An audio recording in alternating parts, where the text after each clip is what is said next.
Linis po yung kaming kinainan. Magandang araw mga kababayan. Ngayong araw ay lulutuan ko na naman kayo ng ginataang santol na mayroong alamang. Ito ang kanyang sangkap. Ito ang nyug. Panggata.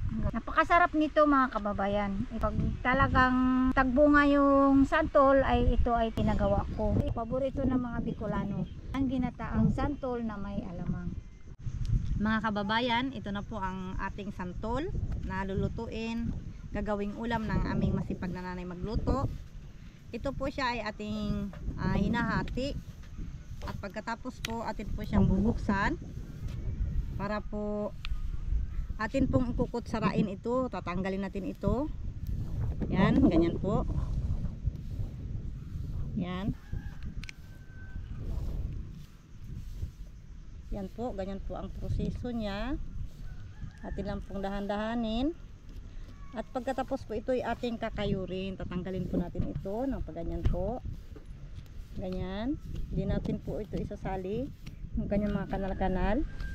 Pag yan po ay natanggal na natin, yan po ang ating kakayurin yung natira. Para gagawin po nating ulam. Yan po mga kababayan, para pino po. Ginamit po natin yung kudkuran po ng nyug. Maganda po kasi pagka pino po talaga yung pagkagawa. Yan mga kababayan. Unti-unti na pong nahuhulog. Mas maganda po kasi yung mga labod-labod niya po makuha natin. Mapinong-pino po. Kukutsarahin po natin yan mamaya para matanggal pa po natin. Likas lang po talaga yan sa santol po yung naga-brown po, nahanginan po siya. Mga kababayan, atin na pong simulan ang ating paghahanda po ng ating ginataang santol at may alamang. Atin pong gagataan ito.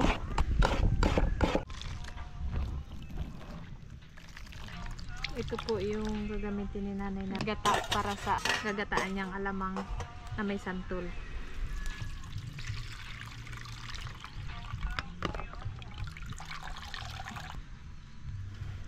Okay na po. Mga kababayan, ilalagay na natin ang gata para sa ginataang santol na may alamang. Ating ilalagay na rin ang kanyang sangkap, sibuyas at bawang para maglasa kaagad ito. Ating papakuloyin muna yung gata bago natin ilalagay ang santol.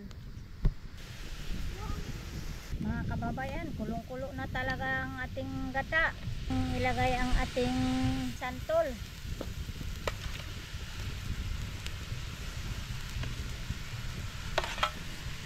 Okay. Masarap ito. Yan. Ating papakuluan muna. Yan. Yan. Mga kababayan, kulong-kulo na ito. Pwede na natin ilagay ang alamang para siya malasa kaagad. Yan, napakasarap talaga ito.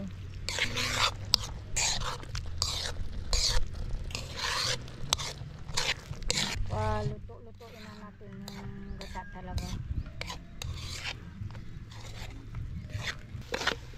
Tuyong-tuyo na po siya sa gata. Pwede na po ito siya tanggalin. Pwede na talaga siyang pang-ulam. Okay na po ito. Ayan, luto na po yung ating santol na ginataan sa alamang. At meron po tayong mangga. Tikman na po natin, kain na po tayo. Samahan nyo kami. Thank you Lord. Kain na.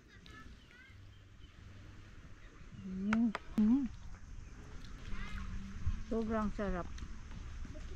Malinamnam siya. Mananam siya. Sarap. Dahil sa gata. Kumakagat-kagat yung kanyang anghang. Tapos mayroong Pwede sarap siya iulam talaga. Tapos may mangga. Sarap talaga mga kababayan ng ginataang santol na may alamang. Subukan yung gumata. Napakasarap. Malinamnam. Sarap.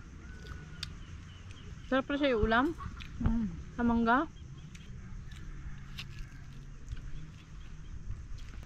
Pati ito, matagal siya masira. Kahit isang linggo pa yan. Sarap Matagal siyang masira. Basta lutong-luto siya sa gata. Magana magkain. Pampagana po talaga siya ng kain. Yung mga nagda-diet, talagang hindi makaka-diet. Sarap po talaga ng mangga.